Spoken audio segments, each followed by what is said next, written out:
Welcome to another episode of Let Go and Lead, where we discuss the new realities of leadership with pioneers, provocateurs, and passionate leadership champions.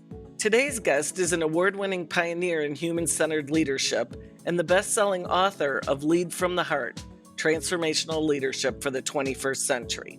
Over his career, Mark Crowley has advanced what he calls a new paradigm in human development and workplace leadership. It's based on research that shows that the human heart and brain work together in affecting motivation and behavior. Consequently, Mark says that how managers make their employees feel has the most profound influence on whether their teams excel or merely produce at mediocre levels.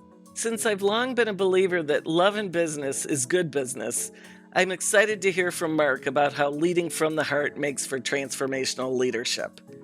So get comfortable and get ready to let go and lead.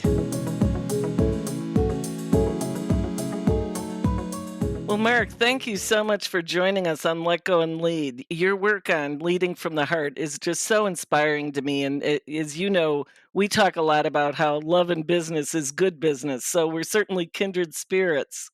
I'm so excited to dig into this conversation. Well, it's a very, first of all, thank you very much for having me on. I'm very honored, Maril. So we'll start there.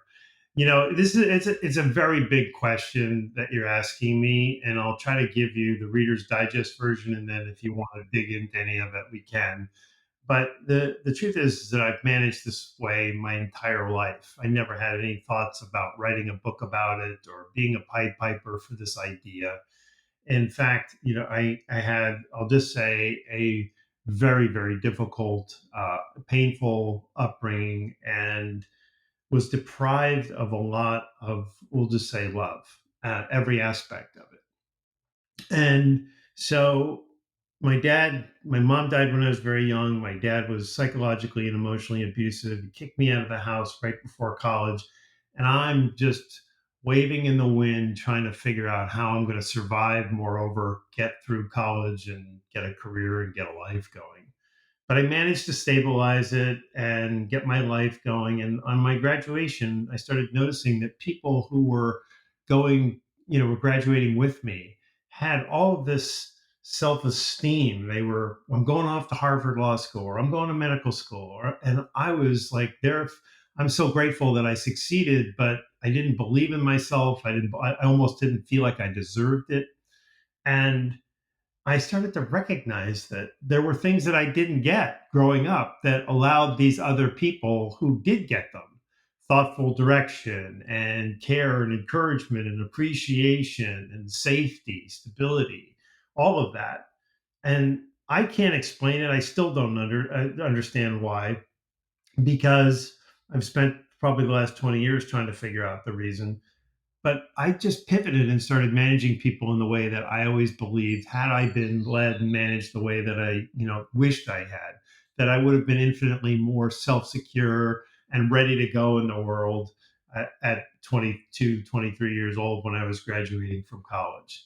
I started to realize not only were they directly related to my upbringing, but that they were unique and incredibly effective. It didn't matter whether people had, great educations or no educations, whether it was male or female. It didn't matter the age, didn't matter the job, family. Every business that I managed, people scaled mountains for me.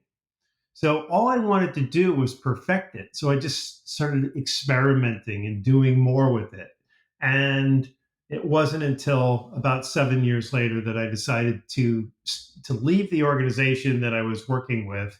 And then I just thought, you know what, I'm going to write a book and teach the 4 practices that I believe if managers adopt in aggregate, like you do these 4 things, you're going to have great, great, great success. I'm so sorry for your childhood. I can only imagine how tough that was. And I read in the book about a lot of the experiences. And, it's just so interesting to me how you came through that. One of our family's hobbies is we breed Shetland sheepdogs, and dog breeders all say it's so critical to socialize a puppy by the time they're 9 weeks old. And if they're not socialized by that point, it's very hard for them to overcome things like walking on different surfaces or loud noises or, dealing with people. And yet, I've always believed that as humans, we go through that as well, where we're kind of hardwired at some point in certain ways. And it seems that you overcame all of that. I just think it's incredible. Well, I thank you. I think that a big part of it was that, so the premise was give anyone and everyone who works for me all of the care and support that I always wanted, needed, and believed would have made me infinitely more effective. And then I started to see the transformation over and over and over, and the excitement and the joy and the accomplishment and the I never thought I could do that kind of reaction that people were giving.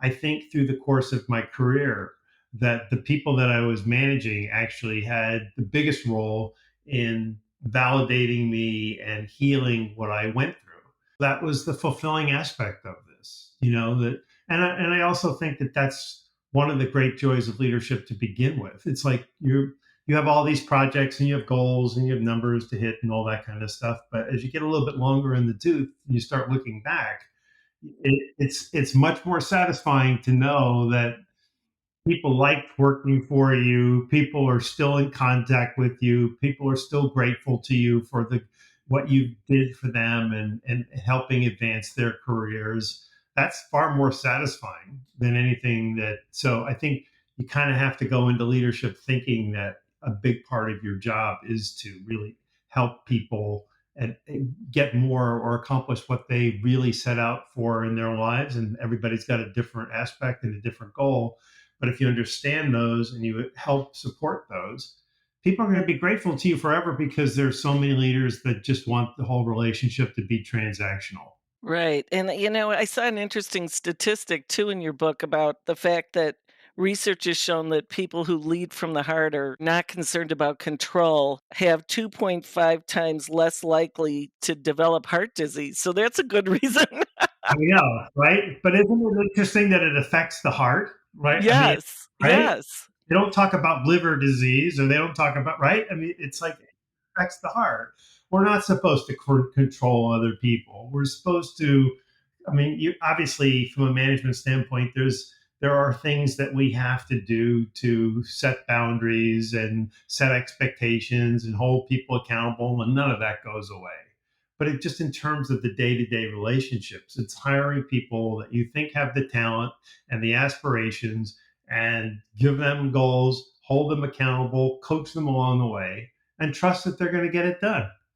And that is, I think, what our world is teaching managers right now is like, after COVID, people had a taste of freedom and they don't want to go back to being commanded and controlled by any manager, and they just won't stand for it any longer. And you mentioned earlier the four things if you get it right. What are the four things?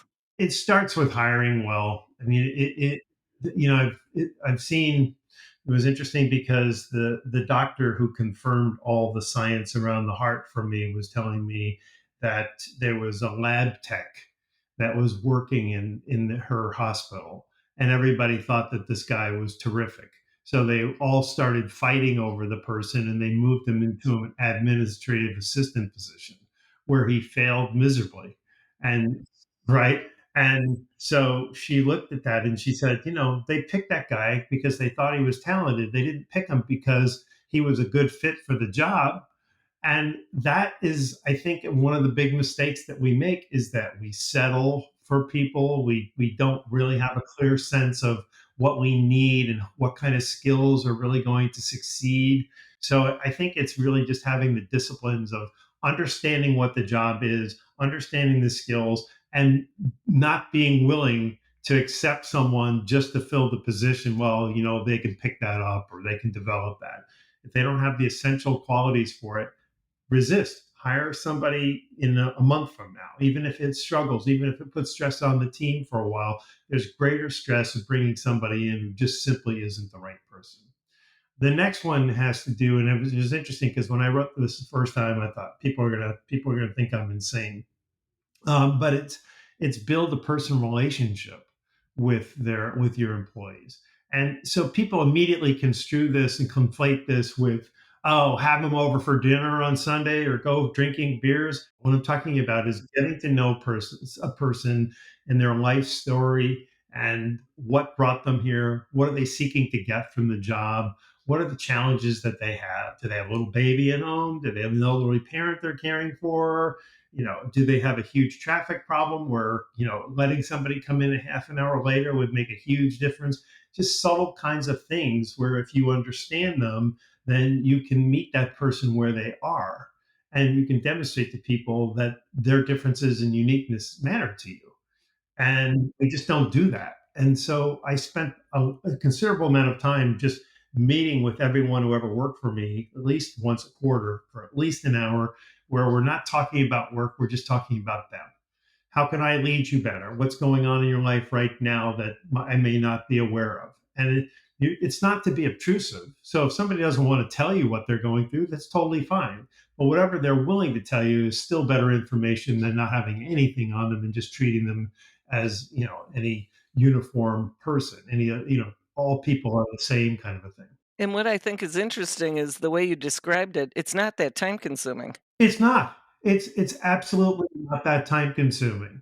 But what's interesting is that I'm sort of getting ahead because I have an article coming out that's tied to brand new Gallup data that basically shows that the way to remain effective in leading people is to have at least one conversation, a meaningful conversation with every single person you meet with once a week.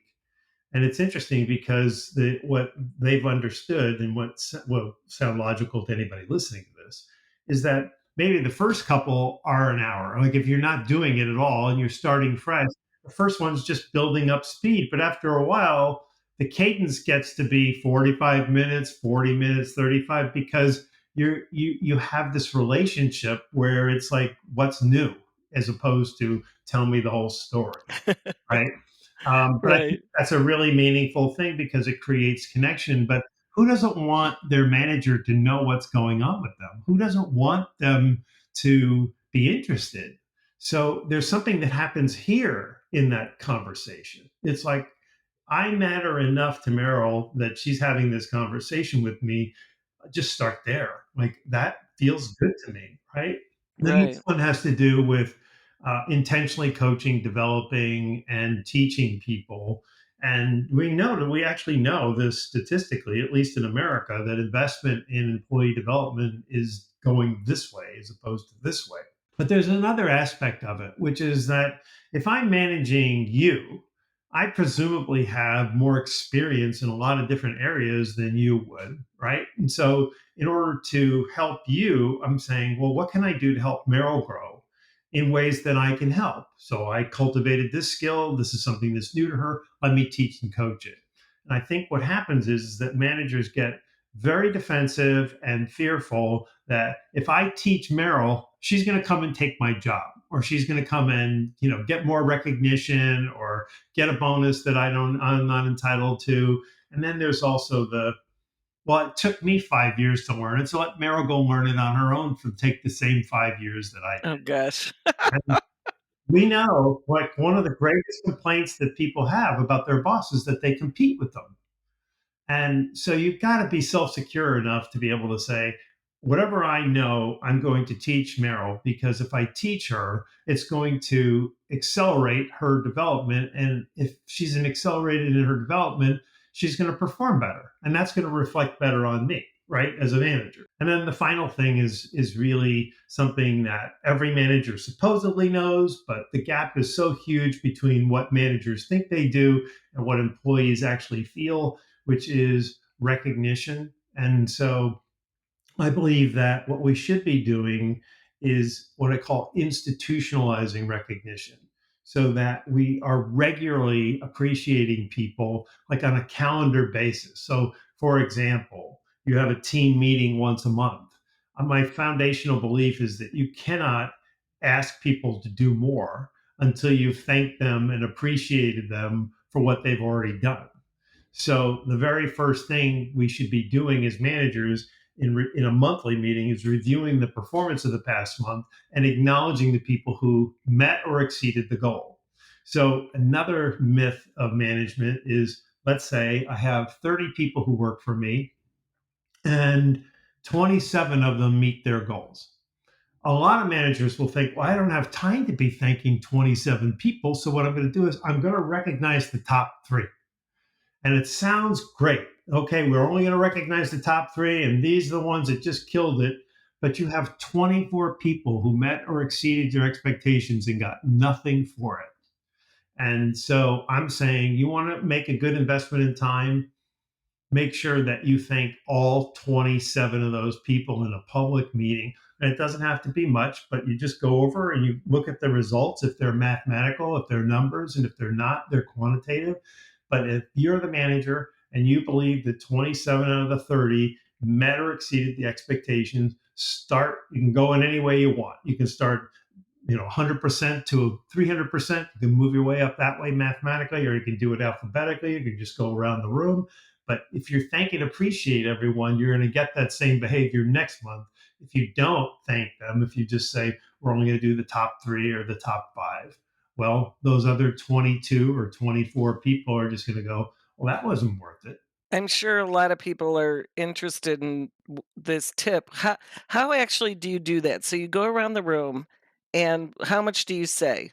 Mine was a little cleaner in the sense that we would bring the results. And so I'm using an example from 30 years ago when I was managing retail bank branches, where you go in for checking accounts and loans and all of that. So the managers they had various goals. So let's just say we'll just pick mortgage loans. Okay, so mortgage loans.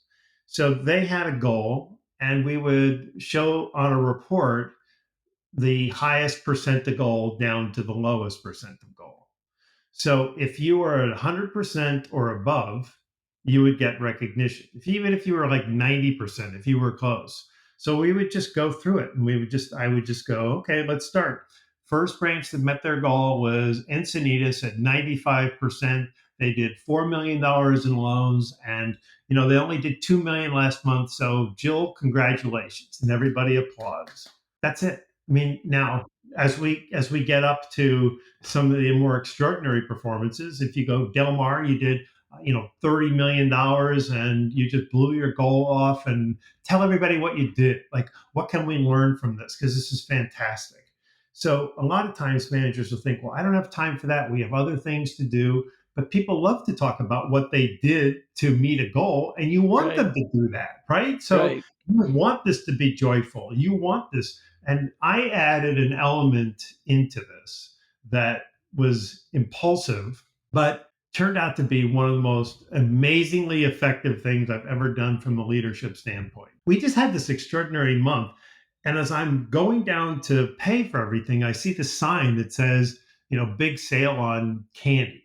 So it's like these bags, like that are about these small bags that have like Snickers in them, or Milky Yeah. Ways, and those kinds of It was things. probably right after Halloween. It may have been, because that's why would they be giving them more? So I just thought, how many goals did we have? How many managers hit them? And so I'm, buying 70, 80 bags of these candies. So I had them sitting in front of me at the table, and nobody said anything. Like, it's ridiculous. Like this huge, all these candies, nobody's saying anything. So now we go back to the same example. So I go, let's start off with mortgage lending. The first branch that met their goal was Encinitas at 101%. Congratulations, Jill. And then I tossed her a bag of the candy. And at first they were like, like, what are you doing?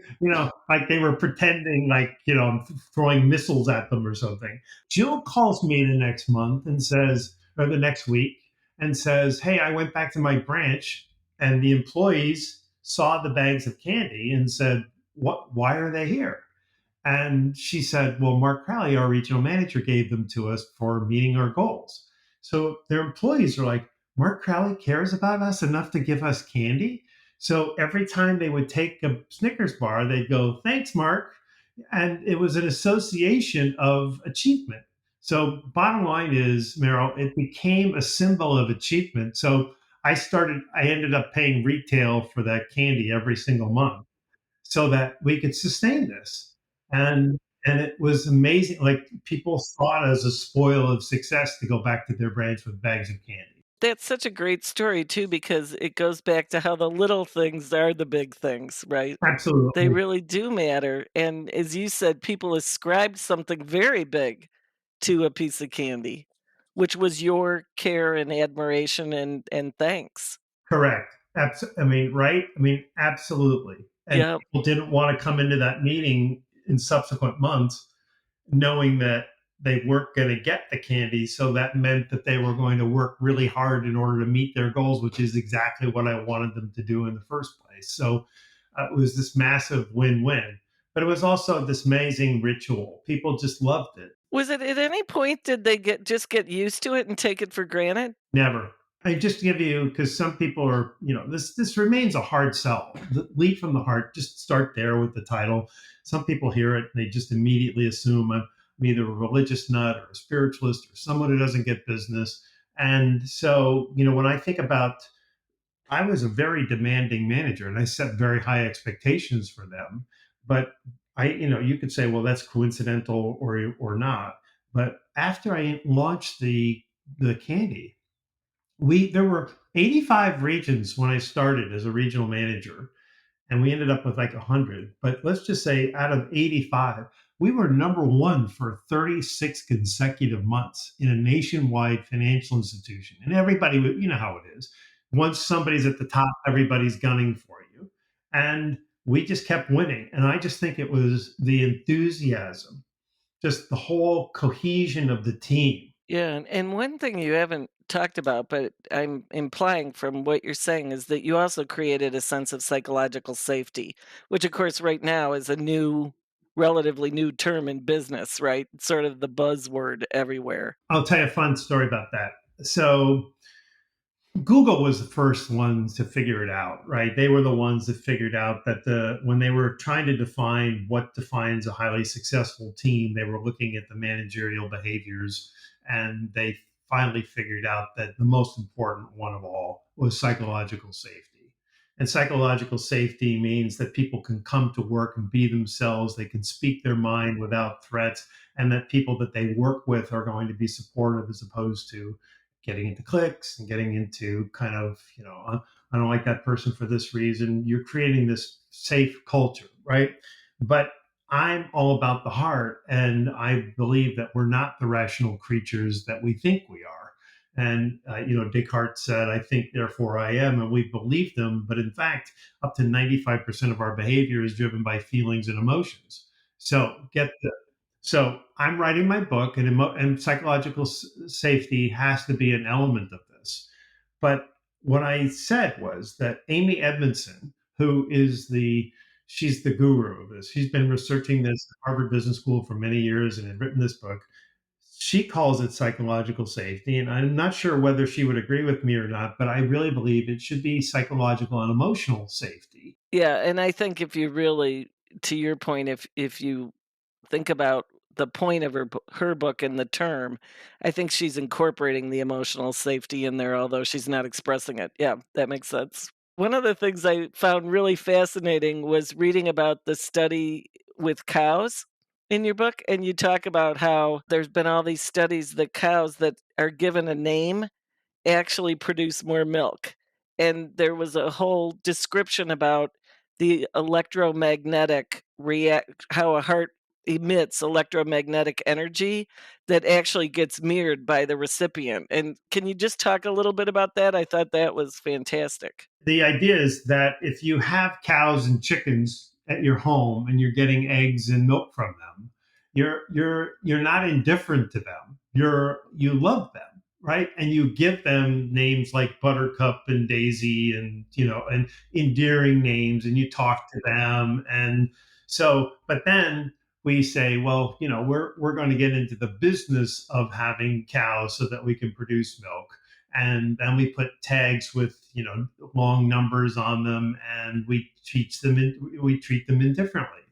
Well, they're sentient beings, which means that they are feeling, and they're feeling whether or not this is a love related transaction, or if it's just a purely business transaction. I know that sounds ridiculous, but it's the indifference that they can feel. I that's kind of what the science implies, right? So if you have somebody that's milking you and they're talking to you and going, "Hey, I love you, Buttercup," there's a translation there where people that they instinctively produce more milk as a reciprocity, I suppose, right? So but then you get into the science of what you're talking about, and this exists in human beings too. This is how we can walk into a room and we weren't even in there, and you're like, something just happened in here, but you didn't see it happen, you didn't hear it happen, but you have this feeling, and it's because we can pick up the energy of other people in a certain destination, right? I think it's like 6 or 7 feet. We can feel it. So this is another thing about how we make people feel. We've all worked for people who just have bad energy. There's something about it that we just are repelled by, or it feels like it's taking something from us. And I think it starts with the intention of, is it about me? Do I care about me most of the time, or do I care about other people most of the time? And you go around somebody who is just genuine and caring and thoughtful, and you just immediately feel comfortable with them, and you start smiling. That's part of that connection. What you're describing, the electromagnetic connection that we have, and it happens here in the heart, which is the amazing thing, right? It doesn't happen in any. It's not brain to brain. It's heart to heart.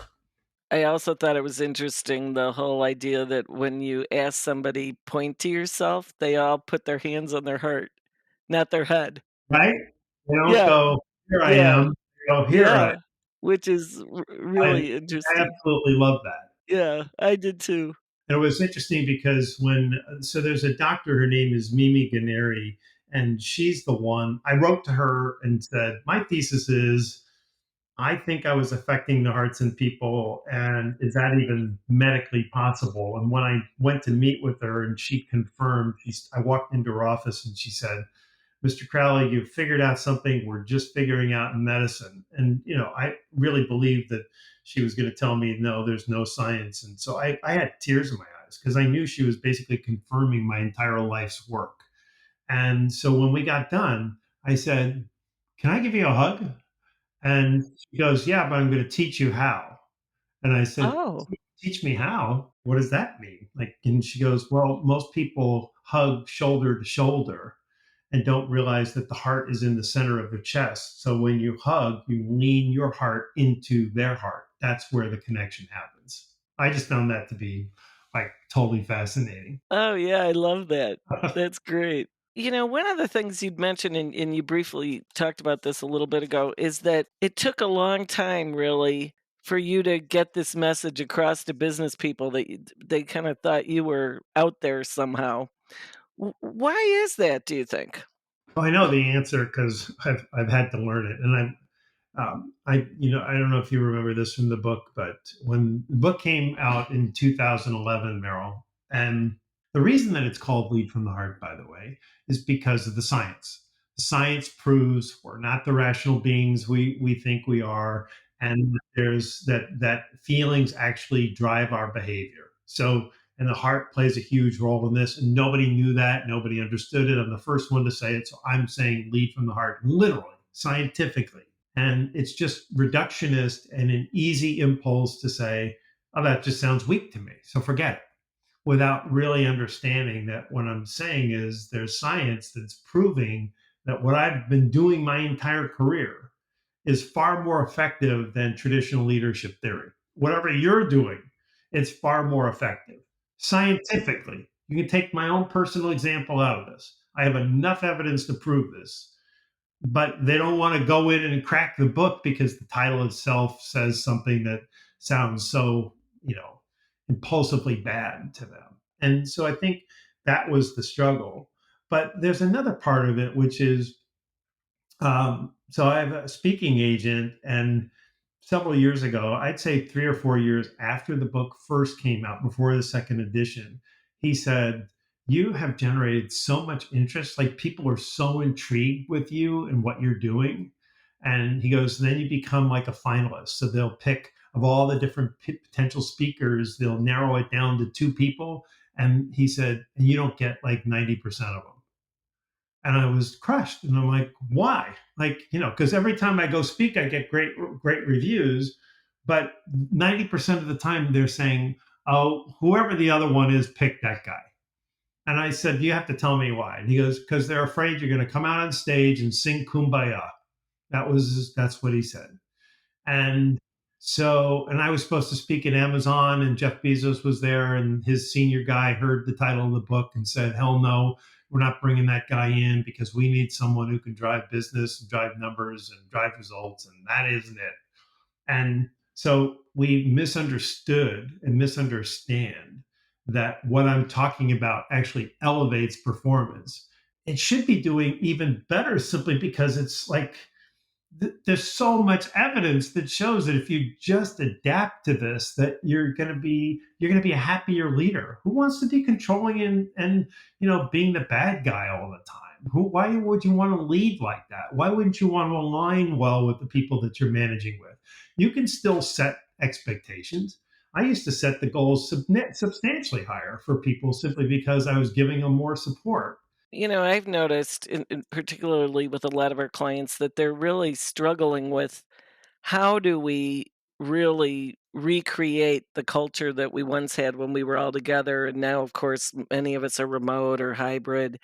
And what do we do to help leaders really engage with people through a more remote or Zoom environment? What's your recommendation there? I love that you asked that question. I'm not a fan of fully remote work. Teams have to get together. I just absolutely believe that. Hearts need connection. We are hardwired. We didn't work independent of one another for as a species. We thrive by looking out for one another.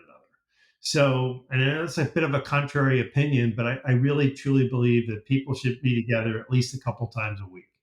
Now, you have a broad team. You personally, your team is all over the place, so flying people in isn't going to happen.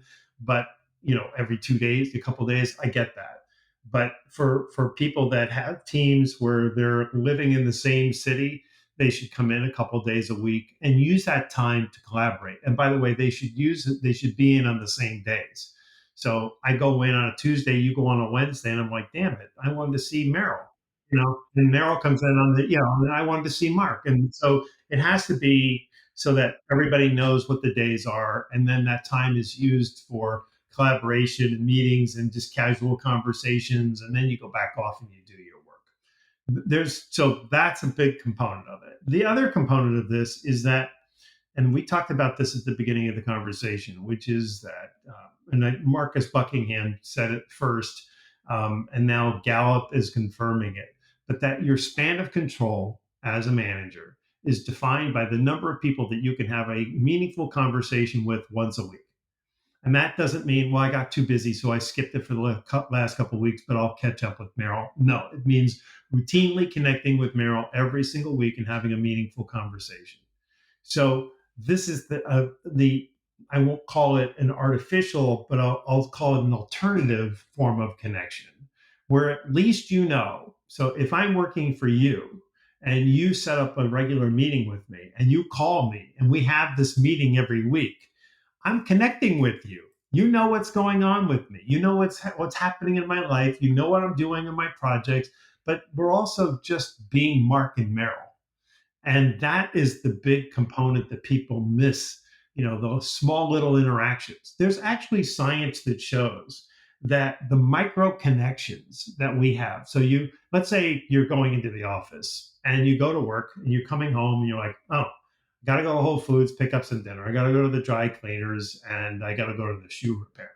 So in a course of an hour, you're going to see three, four, five people, and you're going to have these interactions. They prove to have great impact on us. We don't realize it, but even if you don't even know, you'll never see the clerk, you'll never see any of these people again, or you see them infrequently. There's just something about the interaction. So we need that, and in work, I just think it's the way to keep a team cohesive is when they're together. Now, people will argue, I have been managing remote teams for 30 years and it's all successful. Yes, I just don't think it's ideal. I just simply don't think it's ideal.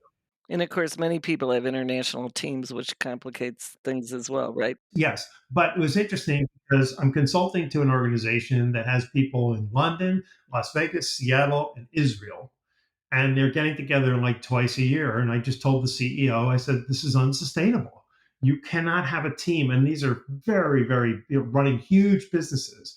You cannot have a team that's going to succeed if they're not connecting with one another and seeing what everybody else is doing. And so in the meeting, he said, I'm taking his advice and we're going to get together every 3 months. So next meeting's in Israel, the next one's in London, and everybody's got to go there. But that's the commitment that you need in order for people to feel cohesive. And I've been interviewing these people over the last 6 7 months, and the common denominator is they don't feel connected, they don't feel that they're a team, they don't have enough time to talk amongst themselves. That's connection, connection, connection, connection, and the bottom line is heart, heart, heart, heart. So when I give them that, and when I encourage the CEO to make those changes, you can just see around the room. This just happened last week where people are just like, thank you for doing this. Like, thank you for having this influence because that's what we need. And I don't think they're any different than anybody else. Right. Like our team has been pretty remote for the 25 years we've been in business, and we bring everybody together, the entire team, 4 times a year. And of course, sub teams meet much more regularly, but we focus on more personal things when we're together because of course a lot of the head stuff you is easier to do when you're remote or by Zoom or so, but it's all the, like, getting people to really know one another, and it does make a huge difference. And people have we've gotten pushback through the years as new people come in because we actually have a whole session of gratitude where each one of us speaks about what we're grateful for, and it's been interesting to learn that developing that muscle in someone is really important, and once they develop it, they don't forget it. It becomes very natural, but a lot of people feel funny talking about what they're grateful for in a business setting. I know. I know. You're an enlightened leader, Meryl, because it's like, and I think I can't, because I was criticized so brutally my entire life. I was taught that whatever I did was never going to be enough. And the sad thing is that I carried that with me for many, many decades, where whatever I did was never enough. So as soon as I accomplished something big, it was never enough and off you go. And so, somebody said something to me along the same lines, which is, of all the things that you've accomplished, like, what are you most grateful for? It was like, you can feel it. It was like a rush. Like, it wasn't like, oh, I have one thing. Oh, it's a sunny day or something. It was like I could see my whole life progression and realize, like, what have all of the things that I'd accomplished. Like, it was just, it stunned me, but it was something that no one had ever asked me before. Like, what are you grateful for? And I'm like, Jesus, like, I got a lot to be grateful for. Like, I mean, just look at the sequence and what I've been able to overcome, right? And so I'm huge on the gratitude thing. I mean, you look at life very, very differently. And I'll speak to this because this happened within my career, outside of my book writing author career. And, once I started to realize this, I spent 90% of my time expressing gratitude to people and 10% on we need to do this better or we need to improve upon this or what have you, right? This isn't working. And what I found is that people thrive under that. Nobody wants to be told, you could do this better all the time. We just don't. So what you do is you approve and express gratitude for the things that you see that are in aligned with what you want or are making progress. So if you're not there, but you're getting closer, I can say, man, I'm really grateful to you because we had this conversation 6 months ago, and I really see tremendous growth from you. That's a positive. Right? That's gratitude. And so I applaud you. I think that's fantastic that you do that. Thank you. One of the things you'd also talked about is pushing people vigorously, but with kindness. And it sounds like that's what you were just touching on a little bit right now, but can you talk more about that? Yeah, so I'll give you an example. I won't go into the details of this, but the numbers will make sense. So when I was managing the that team of large number of retail bank branches, the bank gave us a goal. They had a modified profit and loss statement, P&L, and they wanted every branch to hit $6,500 in profit. And it means nothing except that we were ascribing certain values to every loan and every deposit and all those things, and they add up. And then you take out your expenses that they were responsible for, and you're left over with a number, and you divide that by the number of people you have. So the goal that they wanted was 6,500. So we were coming in as a team around 9,000. And then next year, so we were doing very, very well. And then the next year, the bank came and said the bank's goal is 10,000. So we were already at nine. 10 was a stretch. Nobody else was getting close to the 10. So I told my team, I go, I don't know how they're going to do this, but we're close at least. So I said, realistically, like I had the presence of mind to know that they were more supported as from a leadership standpoint than any of my peers. So I said, we have to stretch. We have to set something higher than 10. Our goal has to be higher than 10. So I took them on a retreat and I told them, I said, we need to come up with a different number. And so they were like 10,001, like they weren't even playing with me, and I go, no. So I go, I have a number. You're going to think it's crazy. And they said, all right, what's your number? I said, 14,000. And they, of course, screamed and said, this is crazy. And I said, well, do me a favor, go back to your branch. And I gave them an Excel spreadsheet. And I said, just plug in numbers. Like how many extra loans would you have to do? How many extra checking accounts, etc. And what they found was that like it's achievable. Like I can actually get there. So we set the goal at 14,000. The rest of the company is at 10,000. Guess what we did our first month as a region? This is 31 branches, 21,000.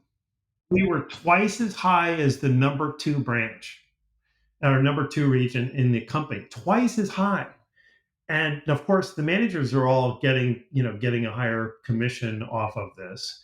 Nobody was getting rich, but it was, it was still an incremental amount. But it was the satisfaction of being able to achieve at that level that they were all very proud of. Like, look at what we've been able to do. And the company average was 7,000. So we were in a league of our own.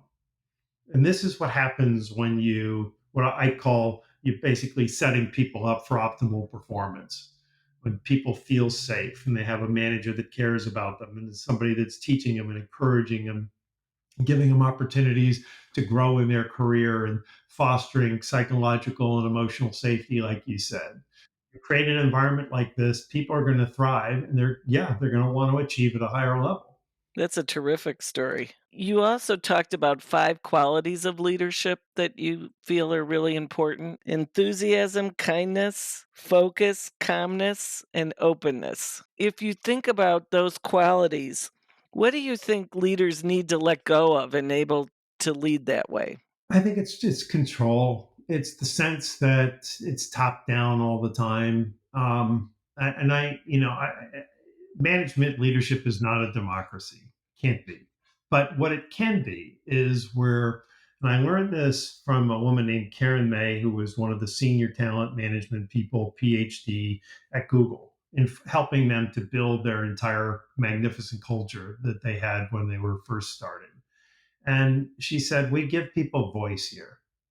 And we insist that they have to fill out a certain number of surveys in order to work here. Like you just can't be a worker or employee here and not participate and share your opinions. So if you don't want to participate in this one, fine. But you're going to have to, at some point during the course of the year, tell us how you're feeling. And so, I was already out of my career at the time that had happened, but it confirmed what I had done my entire career, which is to go, what do you guys think? And I'm going to be the arbiter. I'm going to make the final decision, but I want to know what you think. And the number of times where they guided me in ways that maybe softened a bad decision. You know what I mean? In other words, it was a decision that I had to make, but it made it easier for them to implement. So it's not like it's binary all the time. They want me to do this, and I'm going to do this, and now I'm going to upset people. It's more of, I think we have to do this, but how can we do it in a way that has does the least harm?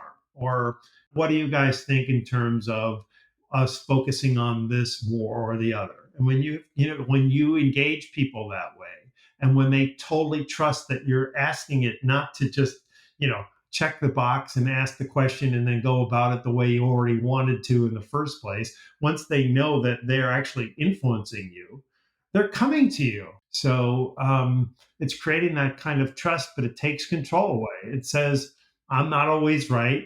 And whatever you guys see out there, if you're willing to share it with me, I'm going to take it to heart. No pun intended. So, what's next? What are you excited about? It's a very good question. I have been asked to, I'll just instinctively tell you that there's a 200-year-old bank in Czechoslovakia that has asked me, they're going to use my book as the basis for a cultural transformation in Oh, wow. preparation for their 200-year anniversary. So I'm very excited about that.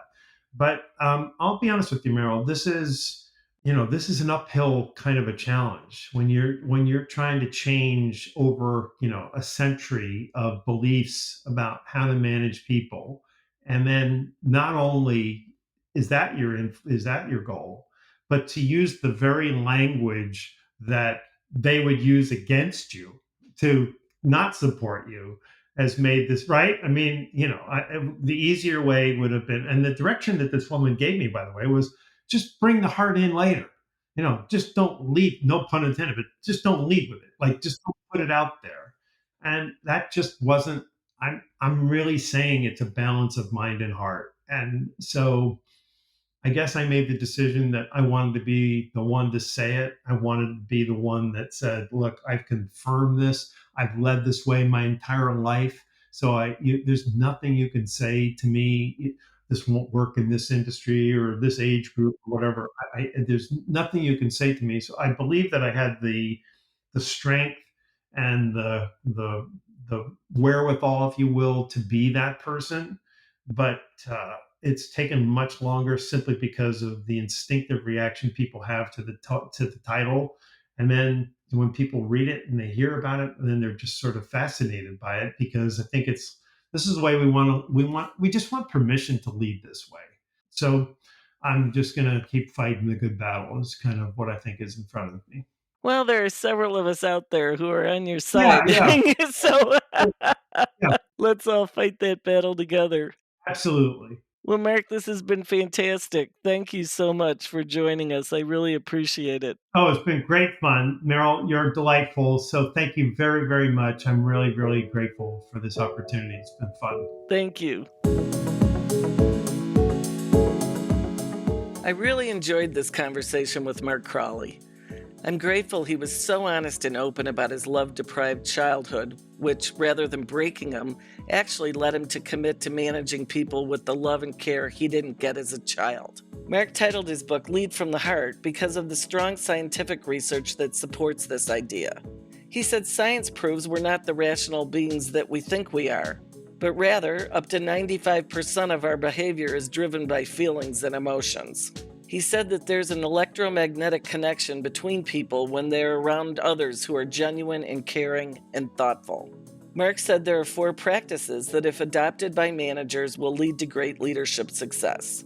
First, he said it starts with hiring well and having the discipline to hire people with the right skills for the job, and not hire someone because we like them, think they're talented, or think they can learn the job.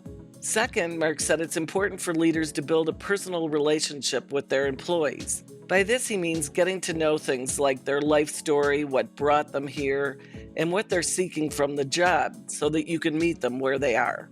The third practice is intentionally coaching, developing, and teaching people. Mark shared that every leader has acquired skills and experiences that they can teach and coach their employees around. And the fourth practice is institutionalizing recognition so that you're appreciating people on a regular basis. He says you shouldn't ask people to do more until you've thanked them and appreciated them for what they've already done. Since the title of this podcast is Let Go and Lead, I asked him what we should let go of to be better leaders. He said leaders need to let go of top-down control, that employees need to feel that they have a voice and trust that their opinions and ideas might influence your decisions. Mark shared that some leaders have been skeptical of embracing a leading from the heart business philosophy, believing it to be too emotionally driven and not rational enough. As the founder of a firm with the stated mission of combining heart and science to change the employee experience, I fully embrace Mark's ideas. I hope you enjoyed this conversation with Mark Crowley as much as I did, and hope you'll take away some learnings that can be helpful in your own leadership journey. You can hit subscribe on this video so that you're always reminded when a new episode of Let Go and Lead is released. And you won't want to miss any episode this season. We have fascinating provocateurs including Amy Edmondson, Whitney Johnson, Scott Snook, and Zach Mercurio. See you on the next episode of Let Go and Lead.